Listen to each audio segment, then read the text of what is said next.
Bonjour à tous, j'espère que vous allez bien. Nous, on va très bien. Ça va mon Nini? Tu dis bonjour aux abonnés? Alors, un chien est un membre de la famille à part entière.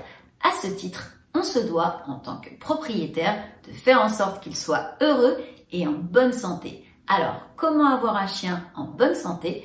On vous explique tout juste après le générique. C'est parti!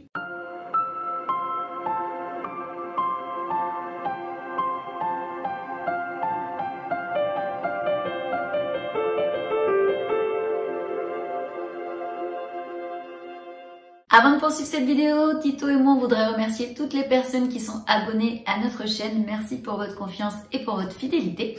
Pour les personnes qui ne sont pas encore abonnées, si notre chaîne vous plaît, n'hésitez pas à le faire. Et n'hésitez pas non plus à nous mettre des beaux pouces bleus pour nous encourager. Tito et moi, on continue. Comment avoir un chien en bonne santé? La plus grande priorité pour tout propriétaire canin est la santé de son chien. Concrètement, cela implique de multiples soins et pratiques dont certains sont à effectuer au quotidien. On peut les regrouper sous les volets suivants: l'hygiène, le suivi vétérinaire, l'alimentation et l'activité physique. Des soins réguliers.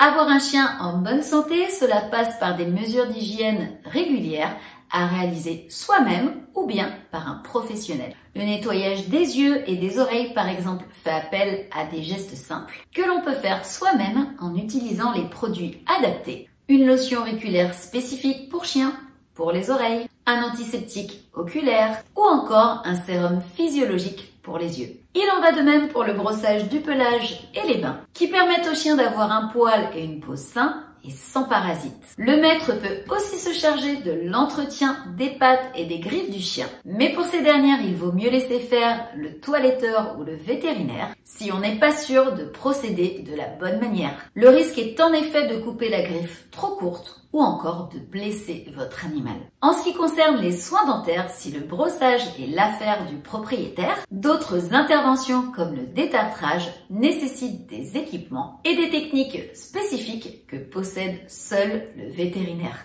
Un suivi vétérinaire de qualité. D'autres soins sont exclusivement réservés aux vétérinaires. Cela va de la visite annuelle de routine ou alors aux interventions d'urgence nocturne, en passant également par les actes spécialisés, consultations comportementales, stérilisation, radiographie. Ces consultations sont indispensables, mais certaines de ces prestations de santé peuvent être particulièrement onéreuses, qu'elles correspondent à des soins réguliers ou alors des gros imprévus, comme un accident de la vie courante. À cet égard, il est vivement conseillé de souscrire à une assurance santé pour animaux de compagnie afin de pallier aux frais vétérinaires. On peut ainsi offrir à son chien des soins et un suivi de qualité sans avoir à se soucier du coût. Le prix d'une assurance pour chien est un investissement plus que raisonnable. Quand on a la certitude de se faire rembourser une grande partie des frais médicaux et chirurgicaux, qui représentent des sommes importantes. En cas d'accident, la facture peut s'élever à plusieurs centaines d'euros, entre la consultation, radio, chirurgie, anesthésie et frais d'hospitalisation. Une alimentation adaptée et des exercices au quotidien. Avoir un chien en bonne santé, c'est aussi lui fournir une alimentation de qualité qui corresponde à ses besoins spécifiques. Les repas quotidiens du chien doivent répondre à ses besoins. Ces derniers variant selon son âge, son mode de vie et sa taille notamment. D'autres facteurs sont à prendre en compte dans le choix des croquettes, de la pâtée ou dans la préparation des rations faites maison. Chien stérilisé ou pas, maladies chroniques, diabète, surpoids, insuffisance rénale, etc. Parallèlement, le chien doit avoir une activité régulière pour le maintien de sa bonne santé, mais aussi de son équilibre psychologique et émotionnel. De longues sorties quotidiennes ou biquotidiennes, des disciplines sportives telles que l'agility ou le canicross, ainsi que les jeux d'intérieur ou d'extérieur contribuent à son bien-être. Ces activités sollicitent ses muscles, stimulent ses capacités cardio-respiratoires, améliorent sa coordination et enfin participent au renforcement de ses défenses naturelles.